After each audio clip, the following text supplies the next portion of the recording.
मेरा नाम अभिषेक है और मैं कोलकाता का रहने वाला हूँ।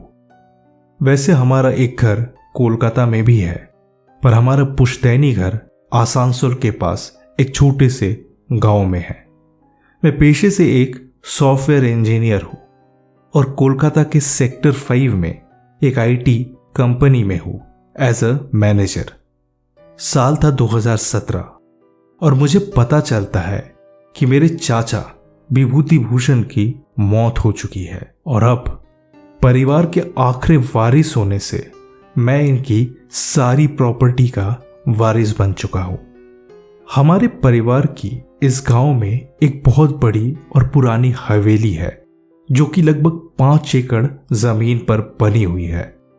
इस महल की हालत भले ही जर्जर है, मगर इस जगह पे हमारी प्रॉपर्टी इतनी है कि हमें बिना कुछ किए कई पुश्तों तक खाना मिल सकता है।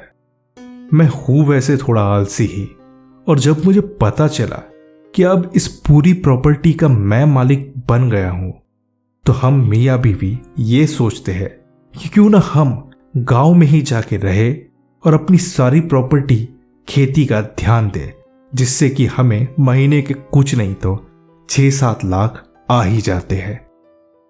मैं ये भी जानता था कि अगर हम वहां न जाए तो इस सारी प्रॉपर्टी पर कब्जा भी हो सकता है और हमारे हाथ से ये सब निकल जाएगी। हम यहां 2017 में शिफ्ट होते हैं और तब से हम इसी घर में रह रहे हैं। जैसा मैंने कहा, यह हमारा पुश्तैनी घर है और इसकी हालत उस वक्त तो बहुत ही ज्यादा खराब थी। मेरा सपना है कि इसे मैं कई सालों में अच्छे से रिपेयर करके एक बहुत बड़े होटल के रूप में भी इस्तेमाल कर सकता हूं, जैसे कि पुराने राजवाड़ी होते हैं।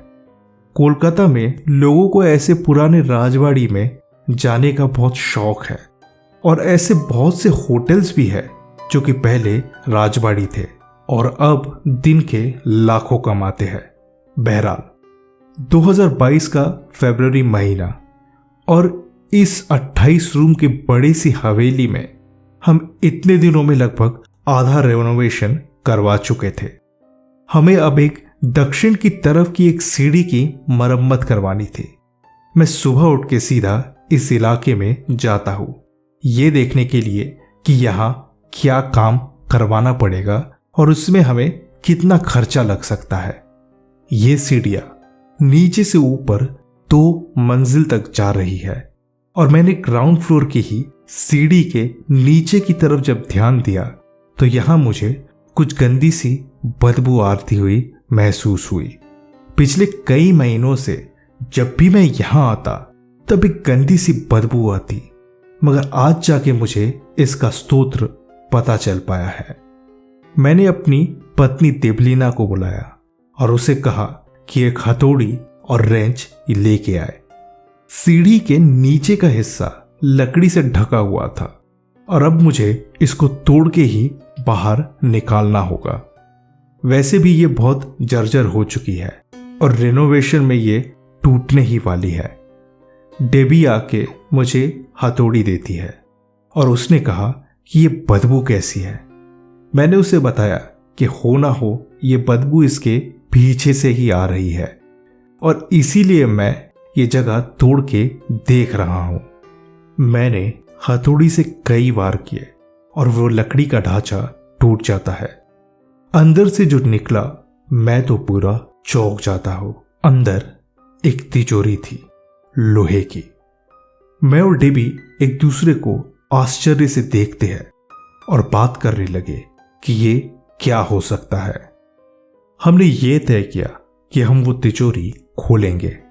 हमने सोचा ये भी हो सकता है कि हमारे ही किसी पूर्वज ने यहां कुछ कीमती सामान रखा हो, क्योंकि ये तिजोरी तो बहुत पुरानी ही लग रही है। तो हो सकता है इससे हमें कुछ अच्छा फायदा हो जाए। हम दोनों ने ही इस तिजोरी को धीरे धीरे बाहर निकाला और घर के अंदर ले आए। तिजोरी भले ही पुरानी थी पर बहुत ज्यादा तगड़ी। बहुत कोशिश करने के बाद भी मुझसे ये तिजोरी नहीं खुली। मैं चाहता तो किसी कारीगर को बुलवा के ये खुलवा लूं, मगर पता नहीं इसके अंदर से क्या निकलेगा। हो सकता है कि अगर इसमें से कोई कीमती सामान हो तो पता नहीं ये कारीगर क्या करे। मैंने ये तय किया कि अगले दिन सुबह मैं दुकान से एक बड़ी आरी लेके आऊंगा और फिर कोशिश करूंगा सुबह। अगले दिन सुबह मैं बहुत ज्यादा उत्सुक था और जल्दी से उठ जाता हूं। रात को ही दुकान से मैं सारा सामान ले आया था और सीधा गया इस तिजोरी को खोलने के लिए। मैंने यह ध्यान दिया कि अब वो बदबू मुझे नहीं आ रही है। कहीं ऐसा तो नहीं कि ये लकड़ी तोड़ने से अब वो बदबू गायब हो गई है। मैंने सोचा तिजोरी खोलने से पहले एक बार मैं यहां देख लूं कि अंदर कोई चूहा या कुछ मरा हुआ तो नहीं है। मैंने टॉर्च से अंदर वाली जगह पे रोशनी की और मुझे वहां कुछ लिखा हुआ दिखता है। मैंने इस लिखे हुए से जब धूल हटाई तो उस पे लिखा हुआ था सुषमा सिंह, उम्र 21, 1989। अब मैं थोड़ा चौंक गया। ये यहां किस औरत का नाम लिखा हुआ है और हमारे परिवार से इसका क्या वास्ता। मैंने तभी एक गूगल सर्च किया और देखा कि सच में 1989 में इसी इलाके से एक 21 साल की लड़की गायब हो गई थी और इसका नाम था सुषमा सिंह। ये पढ़ के अब मैं सच में बहुत परेशान हो गया। ये क्या हो सकता है? कहीं ये किसी तरह का मजाक तो नहीं? क्यों एक लड़की का नाम हमारे घर के अंदर लिखा हुआ है और वो भी ऐसी जगह पे?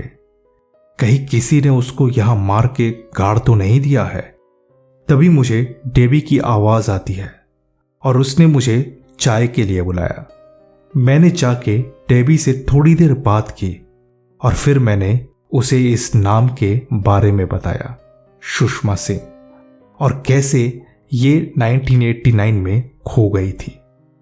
मेरी ये बात सुन के डेबी बिल्कुल चौंक जाती है और वो भागते हुए उस जगह पे गई और उसने ये नाम देखा।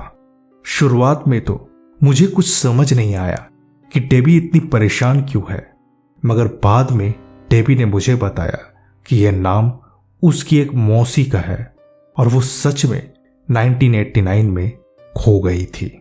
हम दोनों अब यहां खड़े होके इंटरनेट पे बहुत सर्च करते हैं, पर इसके आगे हमें कुछ और समझ नहीं आया। मैंने उसे कहा कि क्यों ना हम पुलिस को कॉल करें और देखें कि वो आके वापस ये केस खोलने की कोशिश करे और शोध करे कि सुषमा सिंह के साथ क्या हुआ होगा। डेबी ने मुझे मना किया और कहा कि वो पहले इस तिजोरी को खोल के देखना चाहती है कि इसके अंदर क्या है, और फिर हम दोनों अगले 2 घंटे तक मेहनत करके इस तिजोरी को आखिरकार खोलते ही है। और इसके बाद जो हुआ वो मेरी जिंदगी का सबसे बड़ा झटका कह सकते हैं। हमें इस तिजोरी के अंदर एक लिफाफा मिला और इस लिफाफे पे लिखा हुआ था देवलीना। इस लिफाफे को खोल के जब हमने देखा तो इसमें तस्वीरें थी और वो भी देवलीना की। मैं पूरी तरह चौंक गया और मैंने उसे पूछा कि उसकी तस्वीरें मेरे पुश्तैनी घर के अंदर छुपे हुए एक तिजोरी में क्या कर रही है। वो भी उतनी ही भौचक्की थी जितना मैं। फिर डेबी ने मुझे बताया कि जब उसकी मौसी खो गई ठीक उसके बाद ही एक आदमी था जो कि हमेशा उसका पीछा किया करता और उसे फॉलो करता। जब डेबी लगभग 16 साल की हुई तो फिर उस आदमी ने उसका पीछा करना बंद कर दिया और उसके बाद उसने इस आदमी के बारे में कभी नहीं सुना और ना ही उसे देखा। डेबी ने सीधा अपनी मां को फोन लगाया और उनसे पूछा कि क्या उसकी बचपन की तस्वीर का एल्बम अब भी उनके पास है या नहीं। डेबी ने फोन को स्पीकर पे रखा हुआ था और उसकी मां ने कहा कई साल पहले ही उसकी बचपन की तस्वीरों का एल्बम गायब हो गया था। इसका मतलब ये है कि जो एल्बम उसके घर से गायब हुआ है ये वही है, और इसीलिए इसमें बस डेबी की 12 साल तक की तस्वीरें हैं। अभी सुबह के 11 बज रहे थे और डेबी अपने कमरे में जाती है, और बाहर जब आई तो उसने एक हुडी जैकेट पहना हुआ था और एक जीन्स, और वो बोली कि वो थोड़ी देर में वापस आ जाएगी। सुबह 11 से रात के 9 बज जाते हैं और मैं बस अपनी ड्राइंग रूम में बैठ के एक के बाद एक बियर पिए जा रहा था, इस सोच में कि ये हमारे परिवार के साथ क्या हो रहा है। और तभी डेबी वापस आती है।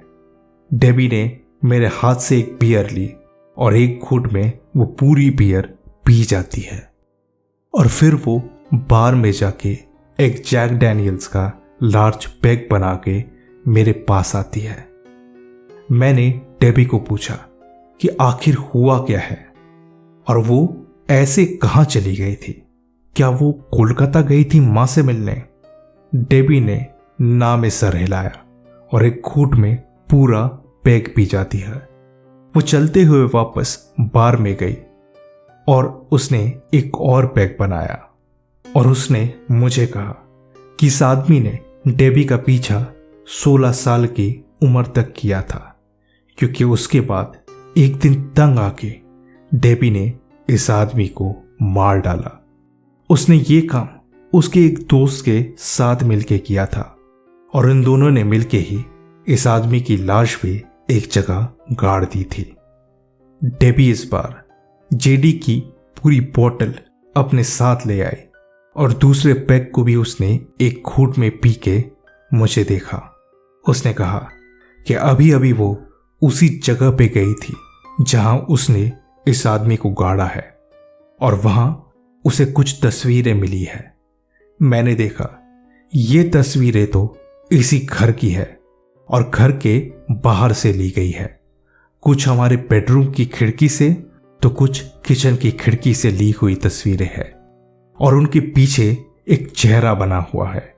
डेबी ने मुझे बताया कि जब भी यह आदमी उसे कोई चिट्ठी भेजता तो ठीक ऐसा ही चेहरा बनाता उस चिट्ठी पे, यानी ये पहचान थी उस खत की कि ये उसी आदमी ने भेजा है। मैं बिल्कुल घबरा गया और मैंने कहा कि अगर वो आदमी मर चुका है तो अब ये तस्वीरें कौन ले रहा है। डेबी ने कहा कि उसने इसे मार तो दिया था और गाड़ भी दिया, पर अब उसकी लाश वहां पे नहीं है।